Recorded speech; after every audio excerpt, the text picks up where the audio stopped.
Всем привет! Добро пожаловать на мой канал. Сегодня я вам прочитаю казахскую народную сказку «Красавица Күнкей». У бедной старухи был единственный сын. Пас он однажды коз и увидел в стене стадо лани. Среди них выделялась одна, пестрая, с золотыми рогами. На другой и на третий день он ее снова увидел. Сказал юноша матери: «3 раза я встречал пеструю золоторогую лань. Хочу поймать ее и отвезти к хану. Наградит ли он меня за нее?» Мать ответила: «Если сумеешь поймать, хан, наверное, наградит тебя». На другой день поймал юноша пеструю золоторогую лань и повел ее к хану. Возле дворца встретил юношу главный визирь и сказал ему: «Отдай мне лань». «Нет», — ответил юноша, — «я отдам ее только хану». Взял хан золоторогую лань и спрашивает главного визиря: «Скажи, чем наградить юношу?» «Ничего ему давать сейчас не надо», — ответил главный визирь. «Есть на белом свете подставка для золоторогой лани. Имеет она 2 крыла, одна позолоченная, другое посеребряное. Когда лань встанет на нее, украсит она дворец.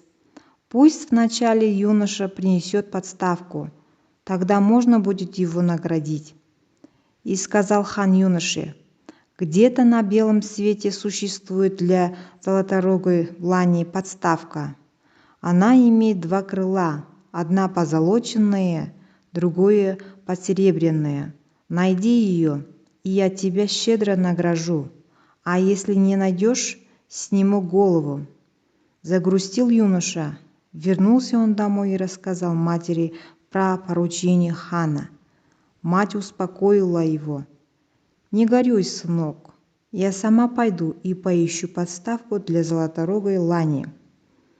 Вот идет мать по степи, видит, пасется стадо лани, а неподалеку от стада сидит старуха и сшивает чел земли.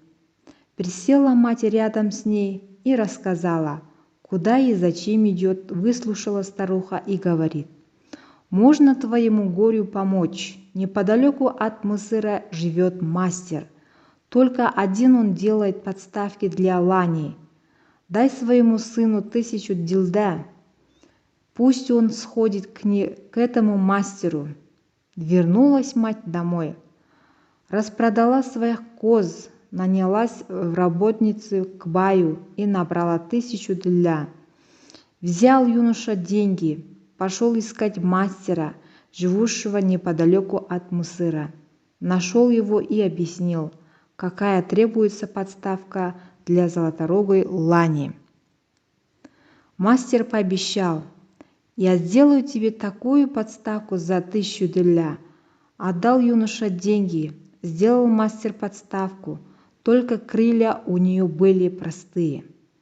Идет юноша домой, видит, стоит на пути высокое дерево, а под деревом вырыты 2 глубоких колодца. В одном вода золотая, а в другом серебряная. Обмакнул юноша одно крыло в золотую воду, другое в серебряную, и понес к хану. Поставил хан золоторогую лань на подставку. Засверкала лань так, что сразу весело стало во дворце. Спрашивает хан главного визиря: «Чем наградить старательного юношу?» «Ничем», — отвечает главный визирь. «Он еще не достоин награды. Надо ему дать еще одно поручение. В далекой стране под землею растет золотое дерево. Пусть он найдет его, принесет сюда и посадит перед дворцом. Тогда можно будет дать ему награду». И сказал хан юноше: «Найди золотое дерево, растущее под землей, и посади перед моим дворцом. Тогда я награжу тебя». Пошел юноша искать золотое дерево. Идет он несколько дней и встречает на своем пути старика. Спрашивает старик: «Откуда и куда идешь?» Рассказал ему юноша. Старик говорит: «Я научу тебя, как достать золотое дерево. Иди прямо, пока не встретишь высокую гору.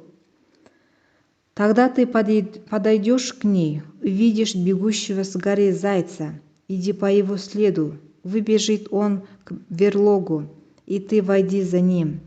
В берлоге будет 2 ямы, заяц скроется в левую, а ты ступай в правую. Перед тобой откроется огромная пещера, в ней ты увидишь 40 разбойников. Они хотят тебя убить, но ты скажи им: я помогу. В один миг сварит обед. Разбойники заставят тебя варить мясо, а сами будут наблюдать за тобой. Ты положи мясо в котел и ударь по котлу вот этой железной палкой». Старик дал юноше железную палку и продолжал: «Утром разбойники оставят тебя одного в пещере. В темном углу ты увидишь белый сундук. Открой его. В нем находится синий сундук, и его ты открой. В сундуке лежит завернутая в бумагу соль. Посоли ее мясо, которое варится в котле. Когда придут разбойники, накорми их, они сразу умрут. Потом ищи в пещере золотое дерево. Когда найдешь, схватишь руками за ствол, а ногами упрись в корни и закрой глаза. Золотое дерево окажется перед ханским дворцом». Распрощался юноша со стариком и пошел своей дорогой. Подходит он к каменной высокой горе, видит, с горы бежит заяц. Юноша помчался следом за ним. Выбежал заяц в берлогу, а юноша за ним. В берлоге, как говорил старик, оказалось 2 ямы. Заяц бежал в левую, а юноша в правую. Увидел он огромную пещеру и 40 разбойников в ней. Разбойники захотели убить юношу, но он им сказал: «Я в один миг могу сготовить обед». Разбойники велели ему быстро сварить мясо, а сами стали смотреть, как он будет готовить. Положил юноша мясо в котел и ударил по котлу незаметно железной палкой. Мясо мигом сварилось. Разбойники подивились и решили не убивать юношу. Оставили они его у себя за повара. Долго жил юноша в пещере. Однажды он после обеда крепко заснул и видит во сне старика, подарившего ему железную палочку. Старик погрозил ему пальцем и сказал: «Наелся мяса и забыл обо всем». Испугался юноша, проснулся и вспомнил поручение хана. Стал он искать в пещере белый сундук. Нашел его в самом темном углу, открыл и увидел в нем синий сундук. Открыл юноша синий сундук. На дне его лежал бумажный сверток. Развернул бумагу, а в ней соль. Закрыл юноша сундук, высыпал соль в котел и ждет, когда придут обедать разбойники. Вот пришли они, сели за стол и говорят: «Подавай мясо». Подал юноша, поели они и умерли все. Стал тогда юноша осматривать все углы пещеры, и нашел он в самом потайном месте золотое дерево. Юноша обхватил руками его ствол, а ногами уперся в корни и закрыл глаза. Сколько прошло времени, неизвестно. Только когда он раскрыл глаза, увидел себя в саду перед ханским дворцом. Золотое дерево сверкало под первыми лучами солнца. Проснулся утром хан, подошел к окошку и видит: в саду растет золотое дерево. Обрадовался он, призывает визирей и спрашивает: «Как мне наградить юношу?» А визири от зависти позеленели. Задумали они погубить юношу, отправить на край света, чтобы он назад не вернулся. Вот главный визирь и говорит: «Повелитель, тебе уже много лет, а детей у тебя нет. В далеком ханстве под самым солнцем живет красавица Кункей. Она может родить тебе наследника. Пошли юношу Пусть привезет он Кункей. Если выполнить это поручение, тогда можно будет его щедро наградить. И послал хан юношу в далекое ханство разыскать красавицу Кункей, живущую под самым солнцем. Отправился юноша в путь. Повстречался ему великан. Стоит он и держит на каждой ладони по горе. Спрашивает он юношу: «Кто ты? Куда идешь и откуда?» Рассказал юноша. Великан выслушал и говорит: «Если ты ищешь красавицу Кункей, живущую под самым солнцем, то я пойду вместе с тобой». И пошли они дальше вместе. Идут и видят джигита, лежащего на земле. «Что ты делаешь?» – спрашивает юноша. «Я слушаю, не идет ли человек, который ищет красавицу Кункей. У меня такие уши, что я могу слышать любой шорох на земле и под землей». «Тогда пойдем с нами, я ее ищу». Пошли они втроем. По дороге встретился им великан с огромными щеками. Во рту у него было 2 озера воды. Спрашивает юноша: «Что ты делаешь?» Ответил великан: «Я жду человека, который ищет красавицу Кункей, живущую под самым солнцем. Когда он придет, я пойду с ним». «Я ищу красавицу Кункей», — сказал юноша. И пошли они дальше вчетвером. Встречает по дороге скорохода. К каждой ноге его было привязано по скале, но бежал он очень быстро. Юноша спросил: «Куда ты торопишься?» Скороход ответил: «Я бегу навстречу человеку, который ищет красавицу Кункей, живущую под самым светлым солнцем». «Тогда пойдем с нами», — сказал юноша. «Я ищу красавицу Кункей».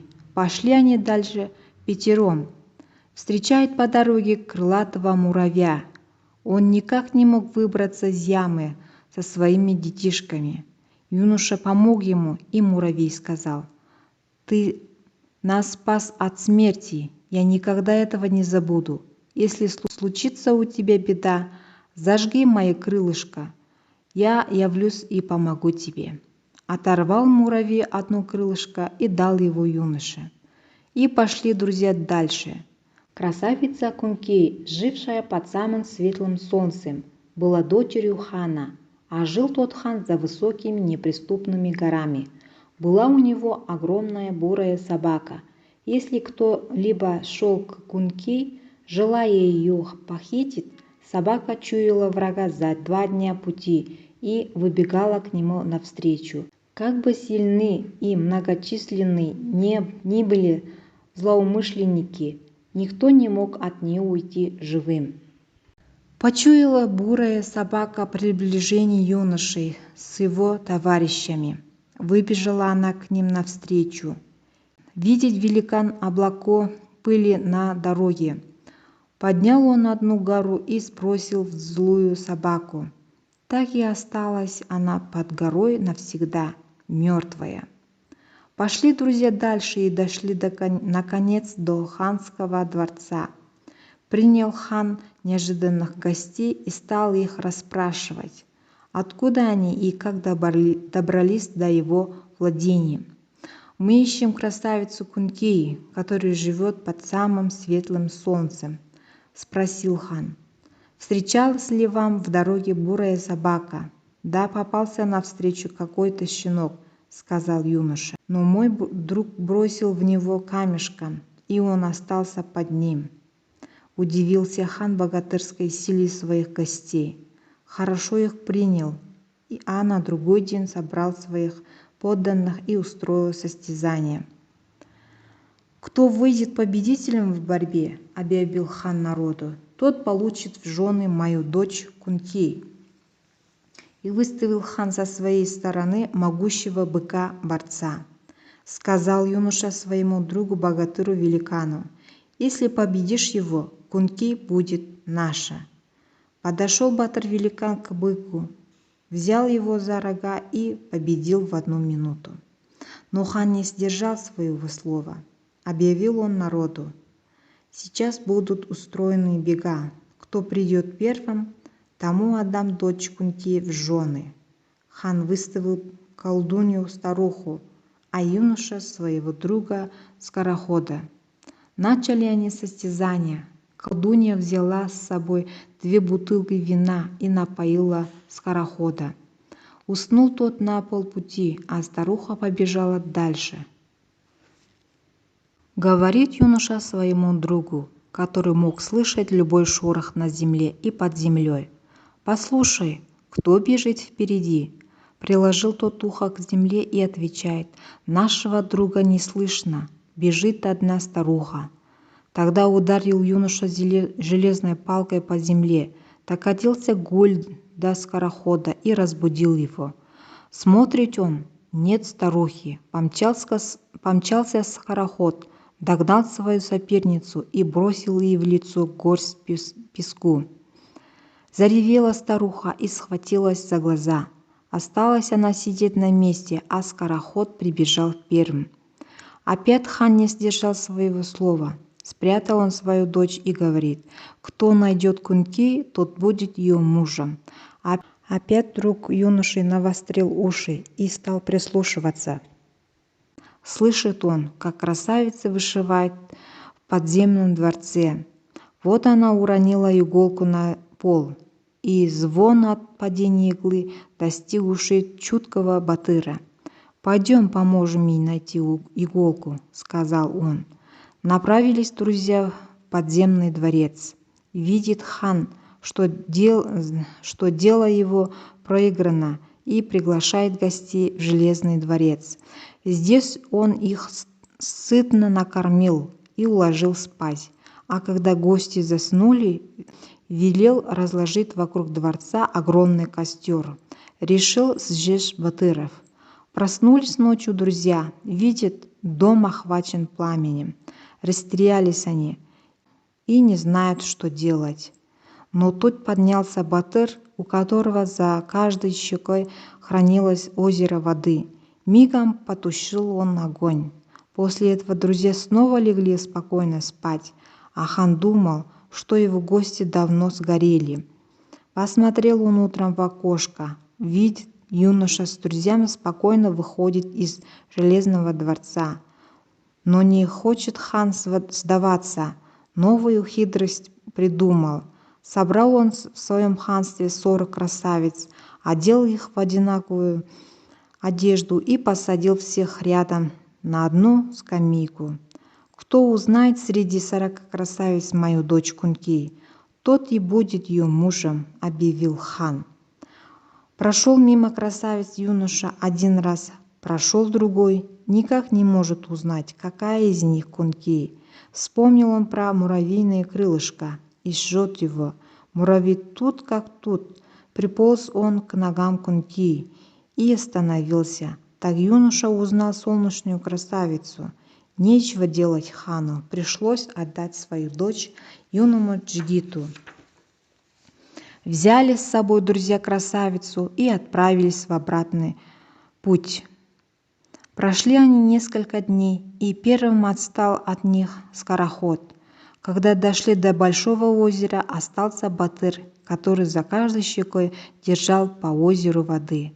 Потом отстал Батыр, умевший подслушивать малейший шорох на земле и под землей. Когда подошли к огромной горе, остался Батыр-великан, который в каждой руке держал по большой горе. Так юноша и красавица Кунти остались вдвоем. Рассказал юноша девушке, куда он ее ведет и для кого. Выслушал Кунти и задумалась, узнав о подвигах молодого Джигита. Она успела полюбить его. Через несколько дней красавица спросила юношу: «Много ли нам осталось пути до владений хана?» «2 дня». «Тогда иди вперед и передай хану, пусть он сам выйдет меня встречать и возьмет с собой главного визиря. Ты тоже меня встречай, но иди сзади всех». Пошел юный Джигит и передал хану слова Кунти. Хан взял с собой главного визиря и выехал навстречу красавице. А Кунти была мудрая девушка и владела многими тайнами. Как только приблизился к ней хан, она обратила его в волка, а главного визиря в лису. Волк погнался за лисой, а девушка взял юношу за руку, и пошли они в ханский дворец. Народ провозгласил молодого джигита своим ханом. После этого он женился на красавице Кунти и устроил большой пир. И вот сказки конец. А кто слушал, молодец.